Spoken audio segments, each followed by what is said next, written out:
Hello, my friends, and welcome back. Thank you very much for being with me again today. I think it was yesterday when I made a video where I claimed, I think the obvious thing, that success and failure could be measured easily. That is, you had a goal and you see if you reached that goal, if you fulfilled that dream. So, for instance, there's no light in the home. If there's going to be light in the home, then it's a success.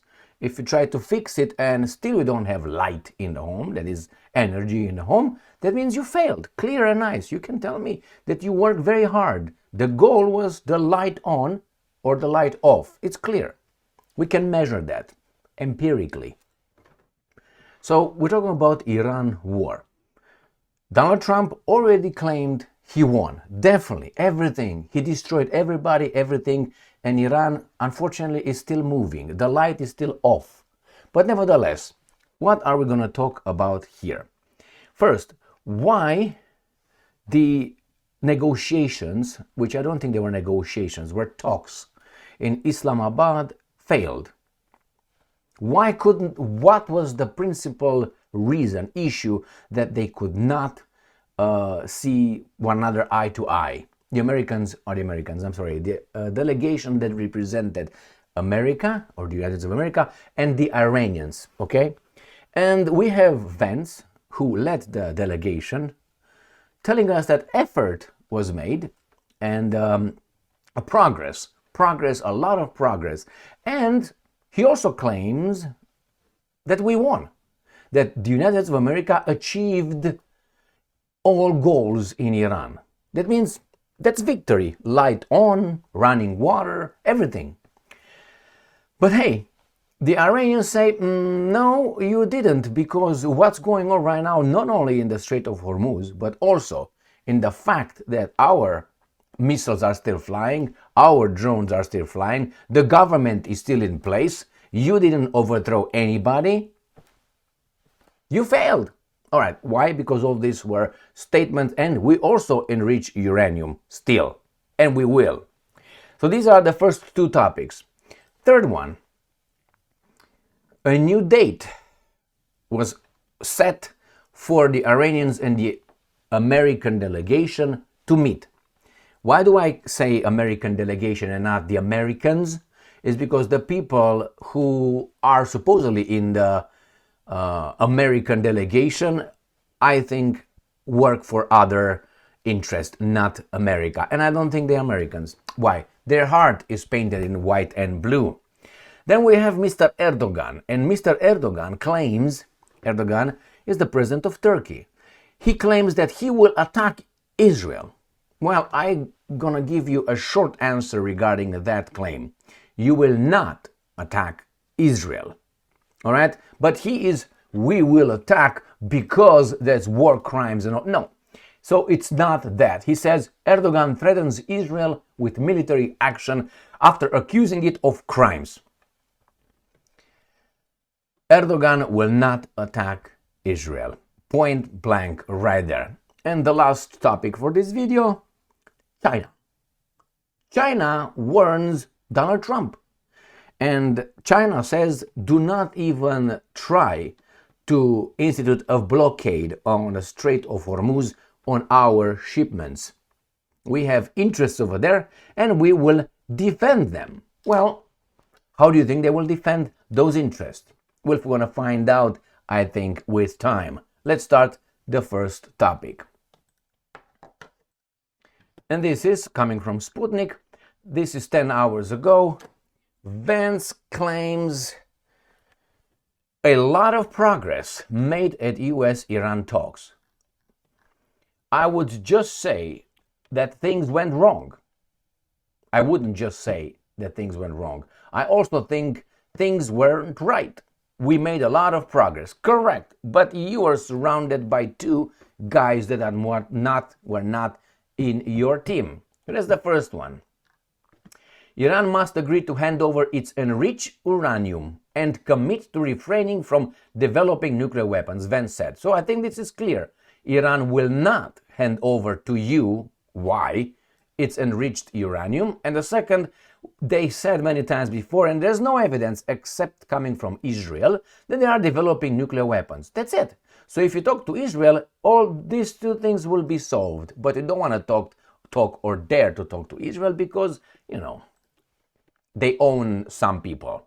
Russia Today. Vance claims US has achieved Iran goals. Washington could wind down its operation and would prefer to do so through a big successful negotiation. Well, that's very nice said, but that's a lot of things that you want, and the Iranians don't want to do it. And again, he says, I do think that we're in a place where we've accomplished our objectives. We can start to wind down things. I'd much rather wind down things down with a big successful negotiation. Okay, that's good. That's good. And what they want is US breach of trust led to collapse of talks, Iranian diplomat. So this is why, according to Iranians, the talks collapse. And it's one big reason, and that is the foot in the door. Don't consider this reason this guy is going to claim here as being the reason. This is just the foot in the door. And the foot in the door is when I say you can't have enriched uranium. Yeah, you're legally entitled to have it. Yeah, but no, you will not have it. Okay, once you agree to that, they're going to come next. They're going to say, well, you can't have ballistic missiles. They're dangerous. They're going to threaten Israel. The same reason is used for the first one with enriched uranium. No, you can't have it because you can build, and you are building nuclear weapons. The next one, you can deliver, certain ballistic missiles to Israel. They're going to go one after another. It's the essence.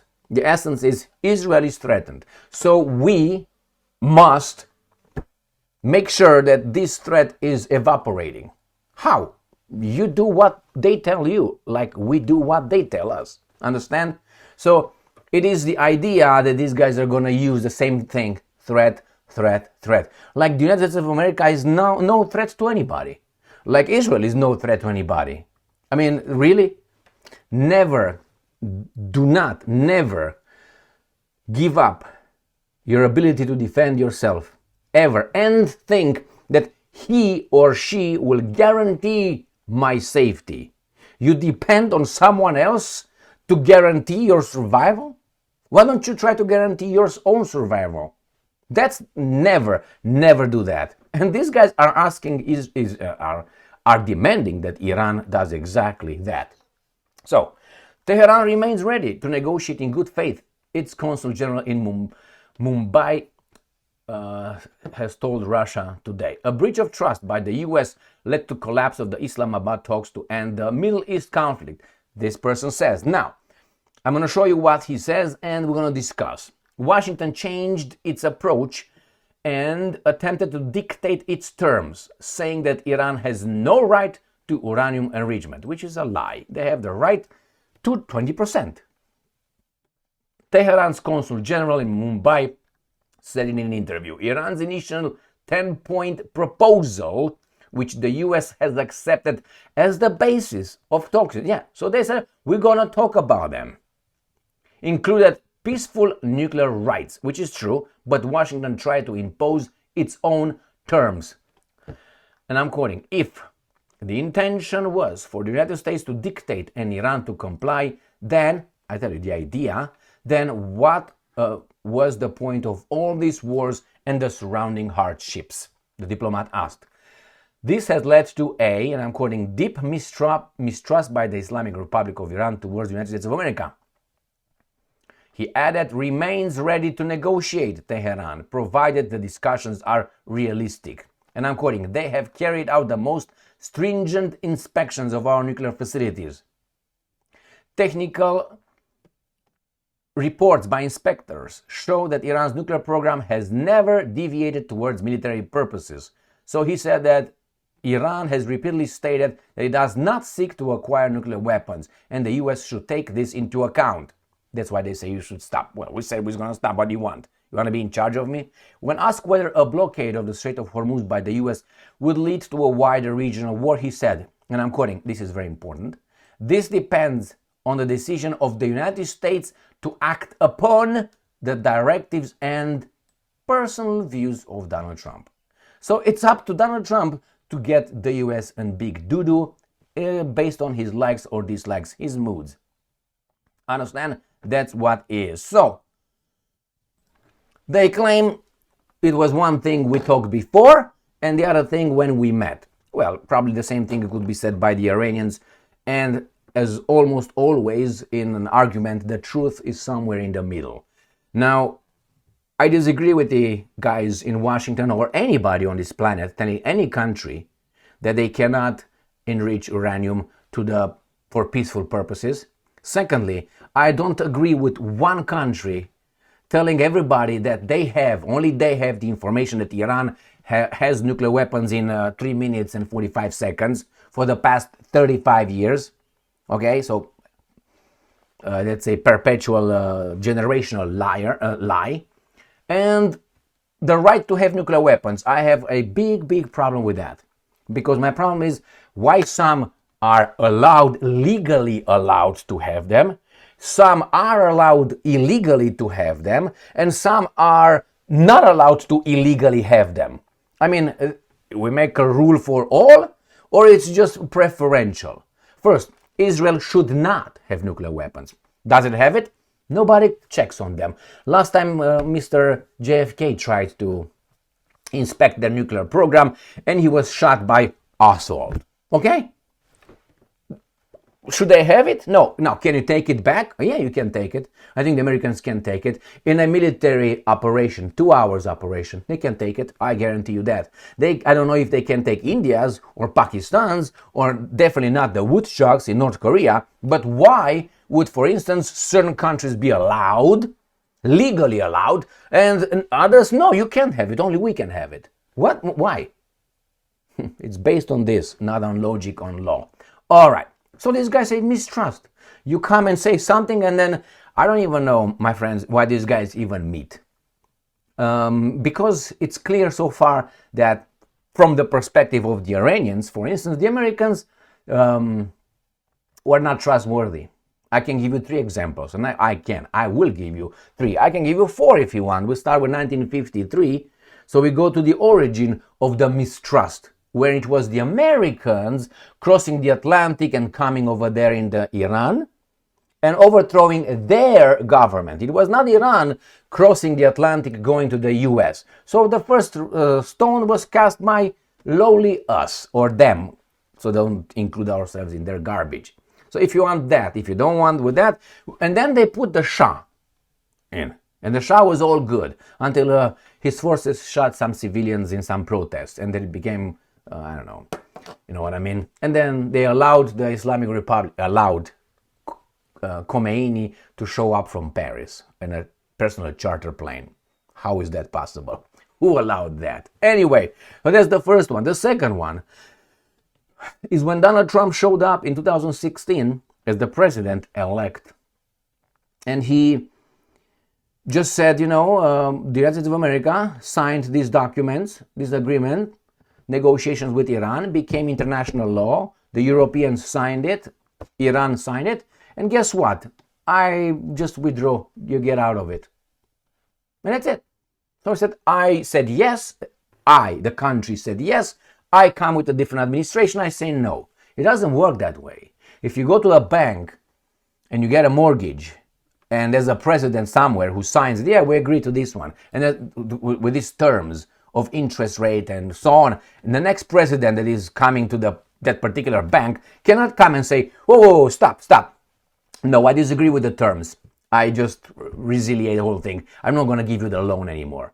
Does it work that way? Of course not. That is exactly what Trump did. So then Iran said, it's useless to sign a document with you because you're going to do to us like you did to the Indians.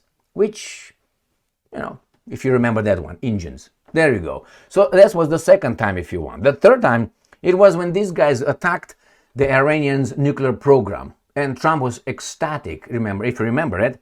Was it last year? And then the fourth one was in the middle of the negotiations 5 weeks ago, between Iran, Vitkov, representing the United States of America, discussing with the Iranians. These guys attacked Iran in the middle of the night. Now, who should trust who? And you tell me now, Iran, how many times Iran crossed the United States of America? How many Iran said, well, we're not going to do this and we're going to do that? Ignore Israel's intelligence. And you're going to find out, I'm listening. And even if you find something, they don't pretend like we do that we are exceptional. We are the best. They are the worst. So you don't expect from the worst to be good. So put it aside. I'm worried about me, not about those guys. So if we lied so many times, are we good? I mean, or drop your little bit, make your beak a little bit smaller. Let's go to the next one. The meeting.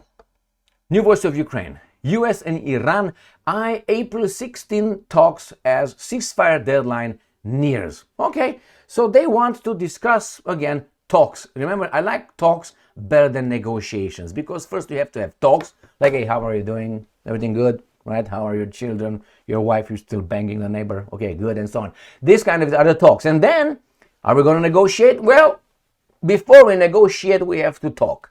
We have to. And then we negotiate based on your terms, my terms, the issues at hand, and so on. So I don't think these guys are there yet, because they come from different worlds.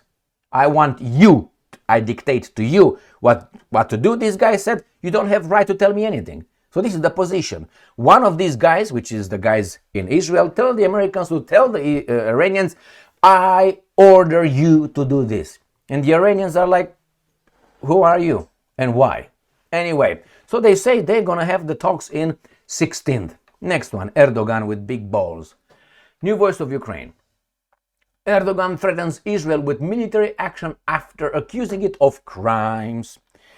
Let me tell you this. Do you think that Israel was accused, now, did or not, that's a different conversation, was accused before of crimes? Of course it was. So why didn't Erdogan threaten Israel then? It happened last year, the year before. Why now? Why now? Because he's just talking. He just wants something. He's not going to attack anybody. He would react if he's attacked, but he will not attack. He's going to attack the Kurds, I'm sorry. He's going to attack some tribes. Yeah, he's going to be very tough with those tribes, okay? And we're going to attack maybe Syria when Syria fights ISIS and so on. Then they're going to attack with big balls, yeah. But other than that, nah. They were not there to even talk to Israel. Why? They get a smack in 3 seconds by the US, not necessarily Israel.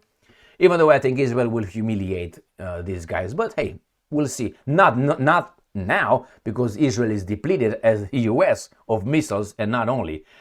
Turkish President Erdogan accused Israel of crimes against Palestinians. Now you say it? And threatened military action. This should have been done 2 years ago. 3 years ago, 4 years ago, 5 years ago. He didn't. Speaking after addressing the International Conference of Asia Political Parties in Istanbul, Erdogan said Israel was killing children, women, and civilians while ignoring any human values. He called Israel's actions barbaric and criticized the law imposing the death penalty for terrorists, claiming it was aimed only at Palestinian prisoners. Well, what are you going to do? And that's kind of true, New Voice of Ukraine. Just so you know, you try to cover for them, but yes, it is criticized exactly. That's what they did, and they celebrate that. So are you going to attack? And this is what he says. Despite the ceasefire, Israel forced 1.2 million Lebanese to flee their homes by attacking civilian areas, illegal strikes.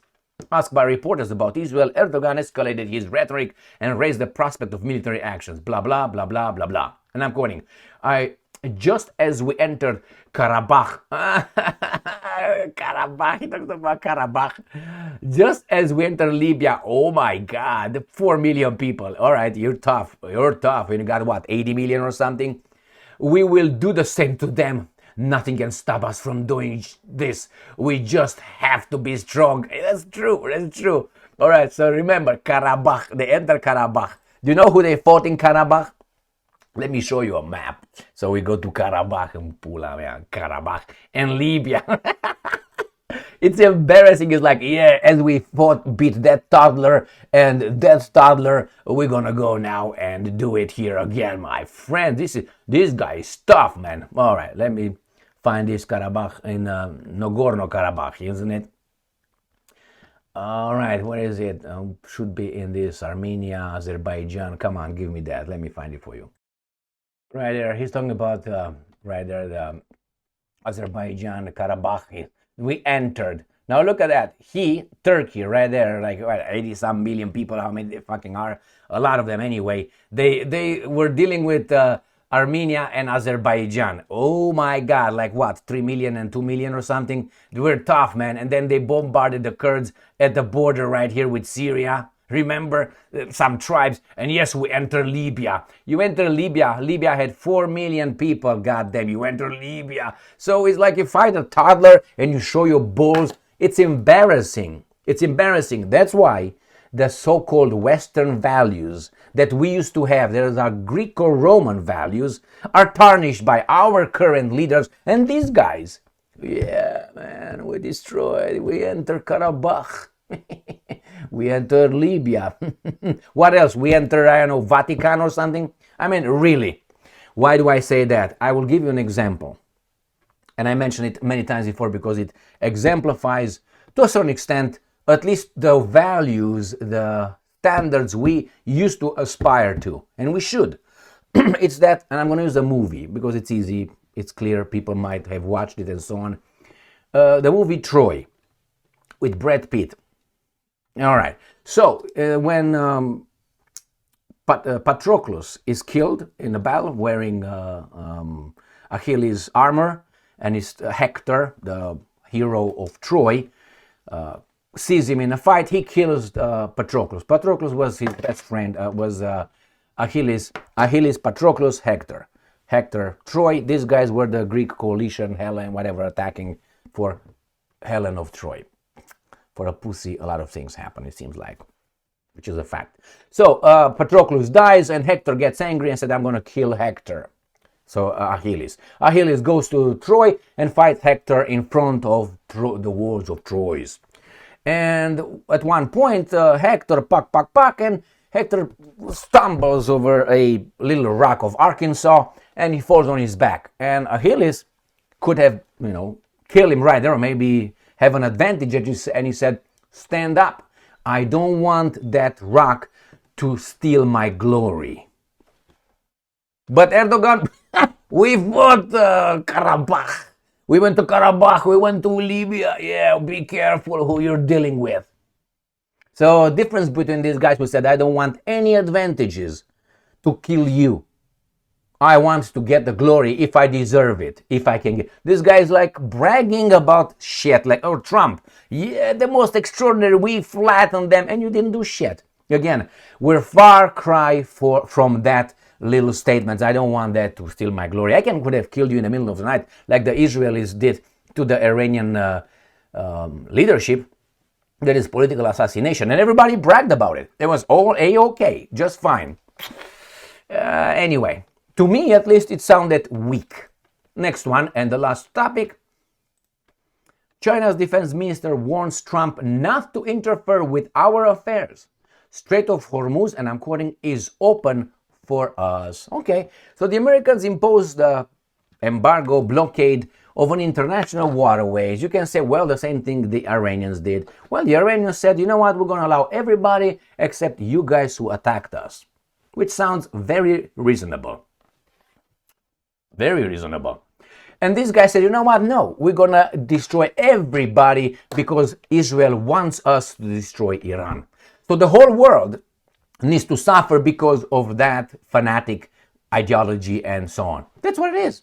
So the American says, but I don't care about anybody. I have the right, which they don't, to blockade this because I need to destroy Iran because these guys tell me so. You understand? That's the whole thing here. So China said, I have nothing. My vessels, don't touch them. Well, what are you going to do? This is how the world works. Not the rule of law, international law, treaties. All that means zero if you're the strongest. See the Americans in the past 35 years or something. After 1991, it was how should I put it, an escalation, if you want, but not if you want, that's what it was, of the Americans breaking the international law more and more and more. And they're all related, if you look at it, with the Middle East, with the interest of one particular fanatic. Who owns who? Did they align the interests? No, I own you, I tell you what to do. So let's see what this guy really said. All right, an international journalist and MS Now contributor reported to anchor Cathy Tour on Monday on the latest updates regarding the Strait of Hormuz, which included a direct threat from China to President Donald Trump. And I'm quoting, "The blockade itself, how is it working so far in the MAM?" asked Tour. And I'm quoting, "Well, it seems that there are a number of US Navy vessels around the entrance of the Strait of Hormuz. But the big question is, how does this actually work militarily?" And that's the big question. I don't think many people truly understand what President Donald Trump plans is here. Can they actually seize vessels? Do they just kind of go up towards some of the ports on the coastline of Iran and sit there and threaten any ships from leaving or coming in? Rashid replied, adding, "There are big question marks about the actual logistical military operation, and hopefully some of your guests can clear a bit of that up. But right now, we are currently in state of, as you put it, Katie, who blinks first.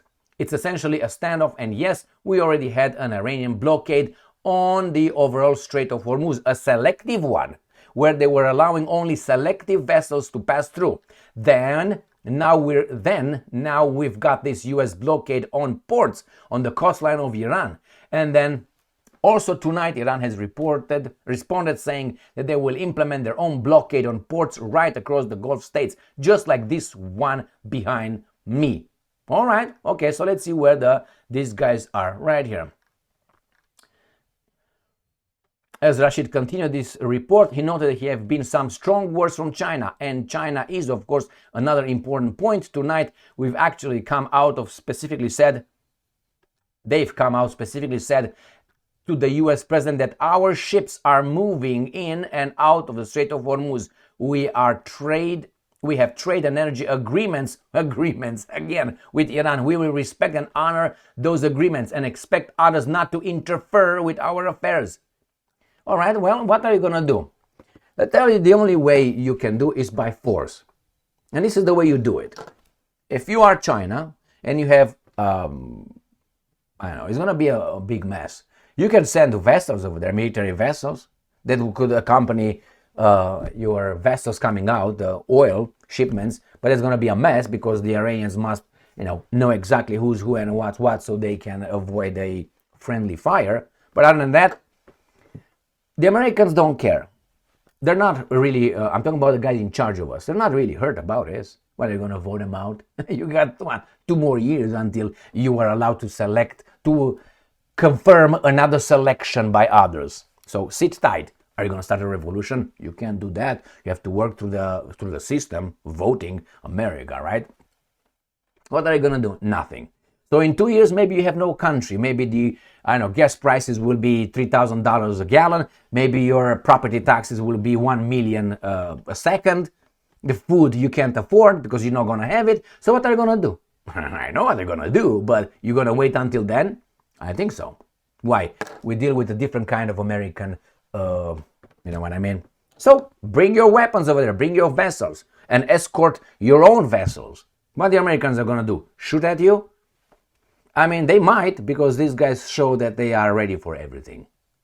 I have no doubt the Americans, no doubt, I have 99% certainty, my opinion as a free American, that Donald Trump would use and could possibly use. I give him 98% that he will use, and 99% that he definitely will. I mean, he would like to use nuclear weapons on Iran 100%. He has no problem. But I think 2% would be people, stop, you go too far. But Israel would be like, what are you talking about? Do it. So 98% that he will do it, 100% or 99%, as I say, 99%, and he would definitely have no problem doing it. He would use it as being the most extraordinary thing that history have ever seen. China, what are you going to do? Go to Taiwan? I don't think so. Thank you very much for being with me again today. Stay strong, stay smart, look for the truth, and be just.